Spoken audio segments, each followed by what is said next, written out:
Boa noite, pessoal. Estamos aqui reunidas para mais um round da teleradiologia da Unirádio. Hoje eu estou aqui com a doutora Marília e a doutora Marina para a gente discutir um caso que as duas laudaram, o mesmo paciente.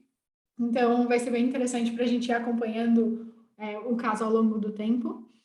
Lembrando que esse é um conteúdo exclusivo para veterinários e estudantes de medicina veterinária. Se vocês tiverem algum questionamento, algum comentário, se já tiverem visto um caso parecido, podem colocar aqui nos comentários. E vamos lá. Então, esse caso é de um felino, SRD, de 8 anos, uma fêmea. Histórico clínico, então, a paciente ela estava apresentando tosse e hiporexia. Os sinais clínicos, taquipneia, e a suspeita clínica era asma felina. Esse exame foi mandado no dia 17 de fevereiro. A gente tem 3 exames em sequência dessa paciente, então esse exame foi mandado de manhã cedinho. Quem laudou foi a Marília. Então, eles mandaram uma VD de tórax. Eu acredito que tenha sido bem difícil de posicionar ela por conta da taquipneia, né? E é gato, então sempre mais desafiador. Mas a gente já consegue, por essas imagens, perceber as alterações que a Mari descreveu. Então, aqui, a primeira VD de tórax, a Mari já viu nela uma opacificação pulmonar.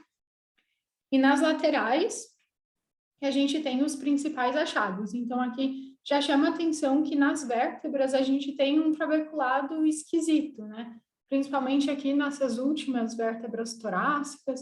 Isso já chamou a atenção da Mari. É um caso bem interessante porque tórax, tosse, a gente já vai direto para o pulmão e não olha tudo, né? Então, a Mari fez a avaliação bem completinha e vamos ver o que ela descreveu do caso. Eu vou passar mais rapidinho pelas imagens e pelos áudios, porque como são 3, para a gente não tomar muito tempo. Então, aqui outra VD, outra lateral. E a Mari descreveu, então, que radiografias de tórax foram realizadas em projeções ortogonais, opacificação bronquial difusa dos campos pulmonares, com espessamento das paredes brônquicas, percebem-se manchas discretas de maior radiopacidade pulmonar, sugerindo opacificação alveolar no quinto espaço intercostal bilateralmente. Traqueia com calibre luminal e trajeto preservado, estruturas cardiovasculares com imagem radiográfica habitual, diafragma e arcos costais íntegros, sem alterações em mediastino e espaço pleural. Áreas amorfas radiolucentes no processo transverso, região de forame vertebral e menor gravidade em corpo de T9 a L1. Então, aqui nessas últimas vértebras, né, torácicas, a gente vê aqui essa alteração de trabeculado e que a gente consegue ver também mais evidente nos próximos exames. Então, na impressão, a Mari colocou áreas sugestivas de lise focal no corpo e arco vertebral de T9L1. Diagnósticos diferenciais incluem neoplasia óssea de origem metastática, linfoma ou mieloma múltiplo. E daí, sobre a opacificação pulmonar, que ela é de caráter inespecífico, mas broncopatia de origem inflamatória, infecciosa e alérgica são diagnósticos diferenciais. Daí, a Mari sugeriu o tomo da coluna para complementar a avaliação. Aí, nesse mesmo dia, eles mandaram outro exame de noite da mesma paciente, e daí surgiram mais informações sobre o histórico dela. Então, o proprietário relatou que ela teve já alguns episódios de tontura, perdeu o movimento da cauda e anda menos. E que ela está com anorexia, não tem dor à palpação e que ela é FeLV positiva. Então, a gente já descobriu algumas informações bem importantes. Então, daí quem laudou esse exame foi a Marina. E daí aqui a gente também vê bastante alteração nos ossos, né? Então, tem a bexiquinha bem repletinha. Eu acho sempre tão bonitinho quando a bexiga está bem repleta. Então, as alterações nos ossos, tá bem estranho essas vértebras, né? Também aqui fêmur, tá bem esquisito. Então, aqui a gente tem algumas imagens. Tem umas áreas mais radiolucentes, né? Parece que em toda a coluna, assim. Daí aqui a gente tem uma VD, com maior foco na pelve. E o que a Má descreveu foi que radiografias de coluna lombosacra e incidências ortogonais foram obtidas, laterais e ventro dorsal. Ausência de identificação de lateralidade, isso é importante a gente escrever sempre, porque vai saber se o paciente não tem... A gente consegue usar algumas marcações anatômicas, né, para definir a lateralidade, mas o paciente pode ter alguma alteração congênita, então a gente não pode afirmar pelo raio-x a lateralidade, né? Então, quando não vem identificada, a gente acaba colocando isso no laudo. Então, a Amado descreveu a alteração de trabeculado ósseo de múltiplos arcos vertebrais e processos espinhosos de L1 a L6, com presença de múltiplas áreas radiolucentes com contornos parcialmente definidos, tamanhos e formatos variados. Essas áreas são também visibilizadas no terço distal dos fêmures e proximal das tíbias, discretamente nas asas ilíacas. Corpos vertebrais sem alteração evidente, em radiopacidade com alinhamento mantido. Forames e espaços intervertebrais lombossápicos preservados, redução do contraste peritoneal por radiopacidade de fluido e as outras estruturas dentro da normalidade. Aí a Amado descreve na impressão essa lise multifocal, na coluna, nos membros, e também colocou o mieloma múltiplo ou na metastática como os principais diferenciais, e que outros diferenciais incluem linfoma ou osteomielite. E também sugere tomo ou ressonância da coluna, além da biópsia, né, desses ossos para elucidação diagnóstica. Aí, um tempo depois, eu esqueci de trocar a data, mas foi em maio. Se não me engano, no dia 17 de maio. Né? Então, em maio, a gente recebeu outra imagem, que foi a Amá também que laudou. Daí eles colocam que o paciente já estava em tratamento oncológico, a gente entrou em contato com uma clínica, mas ainda não teve resposta de para que exatamente, qual neoplasia eles estão tratando, se chegaram a fechar algum diagnóstico.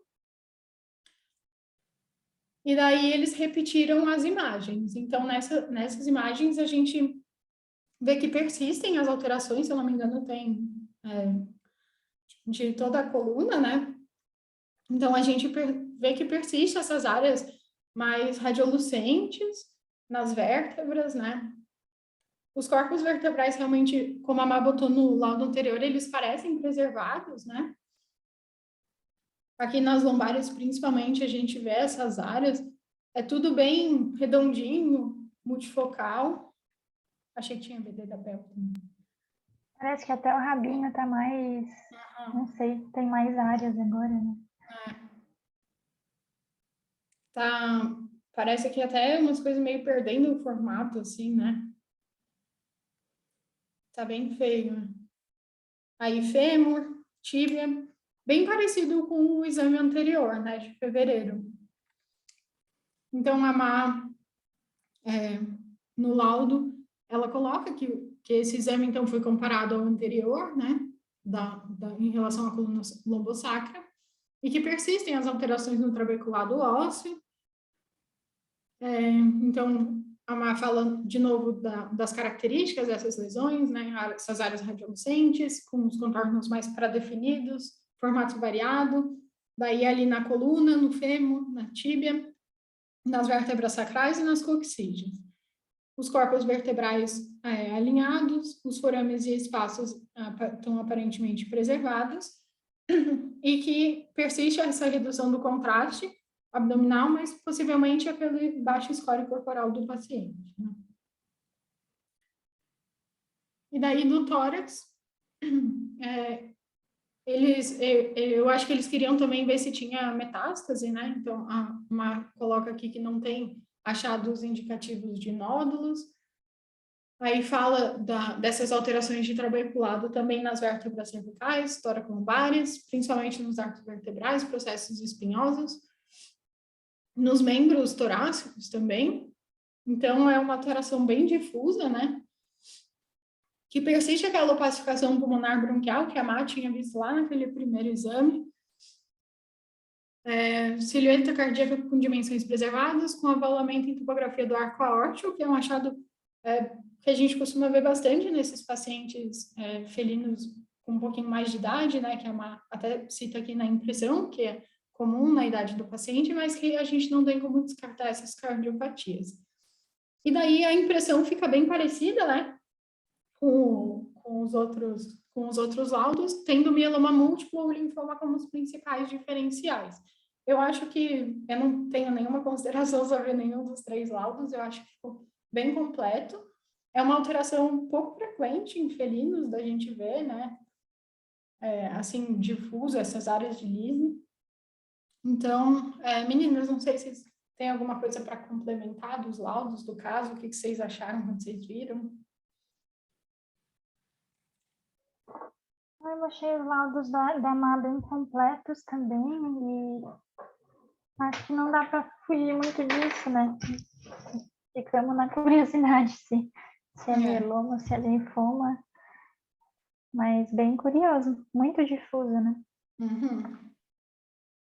Sim, eu lembro que do segundo exame para o terceiro, eu até tirei aqueles diferenciais de osteomielite, que eu tinha botado e mais algum, porque teve uma evolução, mas muito lenta, e a clínica do paciente também não estava batendo tanto, mas realmente só com a biópsia para fechar o que realmente é, né? Se é um caso de mieloma múltiplo, se pode ser um linfoma.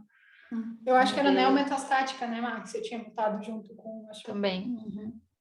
Só que a princípio não tinham passado para a gente nenhum histórico de neoprimária, né? Então, por isso que o histórico é bastante importante nesses casos também. Até no primeiro exame para o segundo ali que a gente descobre que é febre positivo, né? Então, tudo isso ajuda, assim, nos ajuda a pensar. Aí eu fiz uma pesquisa rápida sobre o linfoma e o mieloma múltiplo, para ver o que a gente consegue extrair dessas informações. Então, primeiro sobre o mieloma múltiplo, ela é uma neoplasia maligna, com origem nas células linfóides da medula óssea, então são os plasmócitos, que são células derivadas lá do linfócito B. Ela ocorre mais comumente em cães, em felinos é pouco comum, então ela corresponde a menos de 1% das neoplasias hematopoéticas, e quando elas ocorrem é geralmente em gatos idosos, então eles relatam que entre 10 e 12 anos, esse gato nos 2 primeiros exames ele tinha 8, e no terceiro exame ele já tinha 10 anos, então eu acho que ele estava mais ou menos nessa faixa ali de idade. Então ele é mais rápido. Ele em 5 meses ele subiu 2 anos. Quer dizer, em 3 meses. Então, o mieloma múltiplo ele é caracterizado pela formação de imunoglobulinas e fragmentos de imunoglobulina que formam o complemento M, que eles chamam. Então, aqui no slide anterior eu botei um plasmócito que seria um plasmócito normal, e aqui no mieloma múltiplo em um cão, esse plasmócito atípico, assim. Então, essa é uma das formas de diagnóstico, né? É pela pesquisa de elevados números de plasmócitos. Eu vou falar mais sobre isso no finalzinho ali. Mas, então, em gatos, a princípio, não é relatada a relação com FIV e FeLV até o momento.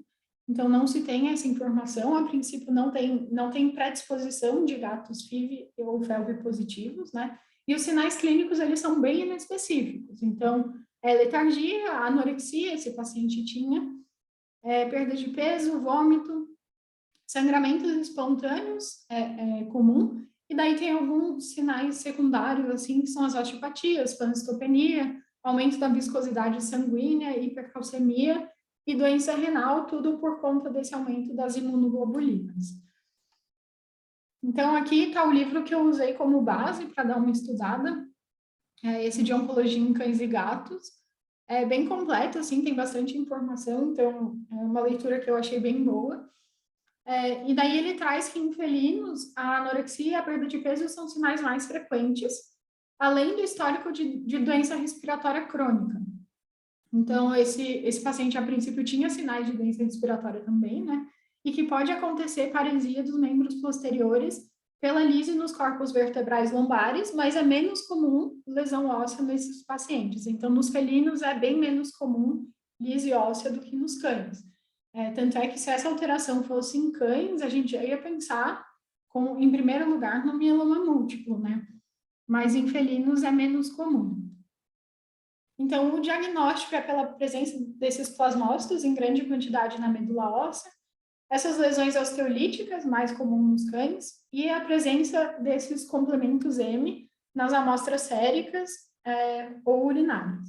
E o diagnóstico definitivo mesmo é citologia ou histopatologia da medula óssea, que eles trazem que se tu encontrar mais de 5% de plasmócitos já é bem sugestivo de mieloma múltiplo na medula óssea. Então, um pouquinho sobre o tratamento. Eles trazem que a quimioterapia é eficaz para reduzir a quantidade das células neoplásicas e do nível de imunoglobulinas e para aliviar a dor óssea, mas é praticamente impossível reduzir a 100%, assim, acabar com a doença, né? E é muito comum recidivas, então o prognóstico não é favorável. E daí um pouquinho sobre o linfoma, que é o outro principal diagnóstico diferencial. Hoje, lendo bastante, eu fiquei pensando se não é mais provável até que seja um linfoma nesse gato do que o mieloma, né, nesse caso, mas cheguei à conclusão também que realmente não tem como a gente saber, a gente vai ficar na curiosidade. Mas o linfoma, ele corresponde a 90% das neoplasias hematopoéticas no gato. Então, o mieloma múltiplo era menos de 1%, enquanto o linfoma corresponde a 90%, né? É bem mais comum. Nesse caso, a FIV e FeLV são fatores predisponentes. Então, eles trazem que 25% dos gatos FeLV positivo desenvolvem linfoma e que a incidência é 5 vezes maior em gatos positivos para FIV do que em relação aos não infectados com a FIV. Então, alguns tipos de linfoma, né? O linfoma multicêntrico, que é o tipo mais comum nos cães.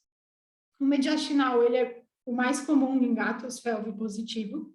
O alimentar, ele é pouco comum nos cães, mas mais comum nos gatos, mas geralmente em gatos FeLV negativo, então não se vê muita relação entre o linfoma alimentar e a FeLV. Daí, a gente tem outros tipos de linfoma também, cutâneo, extranodal, e daí ele pode ter outras localizações, né, que incluem o sistema nervoso, coração, olhos, nasofaríngeos, ossos, testículo, vesícula urinária e pênis e outros órgãos. Então, resumindo, ele pode afetar qualquer órgão, mas os mais comuns são esses primeiros, né, os tipos mais comuns. Mas então, especificamente do linfoma ósseo, ele é caracterizado por lesões líticas múltiplas, geralmente no esqueleto axial e apendicular, então fecha com esse caso, né, o que a gente vê nesse gatinho. Os sinais clínicos incluem ataxia, paraparesia, é bem comum causar fraturas patológicas por causa dessa lise, e que os diagnósticos diferenciais são mieloma múltiplo, osteomielite e doenças osteometabólicas. Se eu não me engano, se eu não estou confundindo as coisas, mas o linfoma ele pode causar uma osteopenia difusa também. Então, não necessariamente essas lesões líticas, eu acho que por isso também que eles trazem essas osteometabólicas como um diferencial. E que o diagnóstico é por cito ou histopatologia, igual ao mieloma múltiplo, então realmente não tem muito como a gente diferenciar.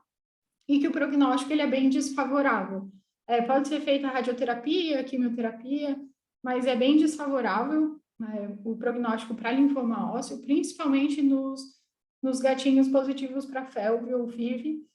Aí eles trazem que a sobrevida, geralmente, do linfoma é de 8 meses. Então, o prognóstico é desfavorável, realmente.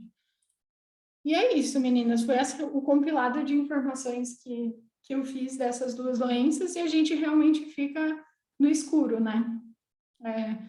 Eu acho que pode ser um linfoma bem louco mesmo, um linfoma ósseo, mas acho que o raro também acontece, né? Então, pode muito bem ser um mieloma. E é isso, achei bem, bem difícil, assim. Seria legal se a gente conseguisse o diagnóstico fechado, né? Vou mandar mais uma mensagem para eles, ver se a gente consegue retorno. E dar uma reforçada. Tomara que sim. Mas bem legal os casos e a explicação, Gi. A gente esquece bastante. Eu já não lembrava mais de eu tive que procurar o que era um plasmócito, gente, que eu já não lembrava mais. Que a gente não vai utilizando, né, na rotina. E mieloma múltiplo a gente fala mais em cão mesmo, né? Eu lembro até que quando eu vi aquelas vértebras, eu fiquei meio encucada se eu tava vendo coisa, daí fui pesquisar até se tinha mieloma múltiplo em gato, que eu não sabia se acontecia ou não. Bem interessante. É bem raro, assim, pelo que eu vi, né? É difícil acontecer. Uhum. Mas, e assim, se for ver, a progressão não é, tipo, não sei, na minha visão não ficou tão feio de fevereiro para maio, né? Também não achei, tanto que algumas lesões ficaram um pouco maiores, até um pouco mais evidentes, mas de modo geral, assim, tá progredindo lentamente, né? Não parece algo tão agressivo. Eu até não lembro de ter lido nada em relação a isso, sabe? Ao tempo de evolução, agressividade, assim. Eu até vou dar uma olhada depois se eu não pulei essa parte. Mas, mas eu não achei também, então, que mudou tanto, assim, de um exame para o outro. Bem parecido, né? Pensando numa sobrevida de 8 meses do linfoma, fariam 3 meses? 3. Então,